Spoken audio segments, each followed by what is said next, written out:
እንደሚታወቀው የበጎ ፍቃድ ተግባራት በመንግስታችን በፓርቲያችን ታስቦ በየጊዜው ክረምትን ጠብቆ ሳይሆን በየጊዜው የሚሰራ ተግባር ነው።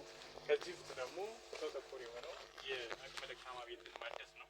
ለዚህ ደግሞ እንደ ወረዳ 4 የመረጥንበት ምክንያት ወረዳ 4 ኮሪደር ያልነካው ቦታ ነው። በርከት ያለ ነዋሪ የሚኖርበት በልማትም ያልተነሳ ቦታ ስለሆነ ደጋግመን ይህን ቦታ ልናይ የፈለግንበት ምክንያት በዚህ ምክንያት ስለሆነ ለሁለተኛ ጊዜ ወረዳ 4 ላይ መርጠን አሁን በሚታየው ሁኔታ ወይዘሮ ከበቡሽ ቤት እንግዲህ 5 ቤተሰብ አላቸው።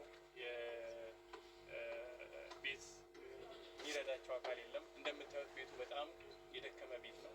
ለዚህ ቤት እገዛ የሚሆን 8ቱም ወረዳ ላይ ያሉ የደንብ ማስከበር ጽሕፈት ቤቶችን በማስተባበር እንደ ክፍለ ከተማ የእሳቸውን ቤት ለማደስ ዛሬ የማስጀመሪያ ፕሮግራም ነው እና ለዚህ ሰው ተኮር በጎ ተግባራት ሁሉም የበጎ ፍቃድ አምባሳደሮች፣ ደንብ ማስከበር፣ አጠቃላይ የወረዳው አመራሮችም እዚህ ተገኝታችኋልና ድጋሚ እንኳን ደህና መጣችሁ በማለት የዕለቱን የክብር እንግዳ አጭር ንግግር እንዲያደርጉና እንዲያስጀምሩልን አቶ ንጋቱ ዳኛቸው የአዲስ አበባ ከተማ ደንብ ማስከበር ባለስልጣን ምክትል ስራ አስኪያጅና የመከላከያ ዘርፍ ኃላፊ ጋብዛቸው። ረጅም ነው። እንኳን አደረሳችሁ። የሚታደስላቸው ወይዘሮ ከበቡሽ እንኳን ደስ አሎት። የተከበሩ አቶ ሻምበል ገብረ ኪዳን የክፍለ ከተማችን የማስከበር ጽሕፈት ቤት ኃላፊ፣ የተከበሩ አቶ ሮቢ ዋሊ የወረዳው ዋና ሰብሳቢ፣ የተከበራችሁ አመራሮች፣ የወረዳ አመራሮች፣ እዚሁ ያላችሁ የኦፊሰሮቻችን እንኳን ለዚህ በጎ ተግባር አደረሰን አደረሳችሁ ማለት ነው። ለውጡ ካመጣልን ትልቅ ፍሬ አንዱ ሰው ተኮር ስራዎች እጅ አጠር ሰዎችን የመደገፍ በተለያየ መንገድ ማለት ነው።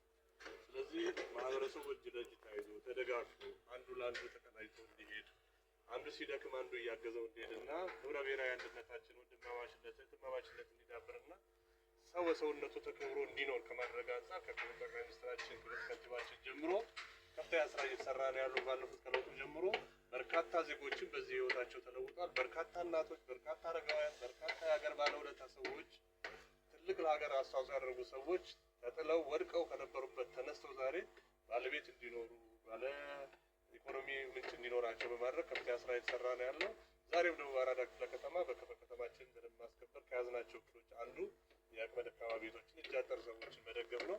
ይህም ቤት እንግዲህ በቀሩ ጊዜያት ውስጥ ተረባርባችሁ ጊዜ ሳይፈጅ ወቅቱ ክረምት ነው፣ አስቸጋሪ ነው፣ ሌላ ቦታ መጠለልም ሊቸገሩ ስለሚችሉ ፈጥኖ ጨርሶ ቶሎ እንዲገቡ ማድረግና የሚያስፈልግ ነገር ደግሞ አሟልተው እኚህን እናት መጦርም መደገፍ ስለሚያስፈልገው ከቤቱ ባሻገር ደግሞ ቀሪ ህይወታቸውን ደግሞ ደስተኛ ሆነው እንዲሆኑ በማድረግ ካጠገባችሁ እንዳትለዩ እላለሁ። እንኳን ደስ አላችሁ። እንኳን ለዚህ ለመደገፍና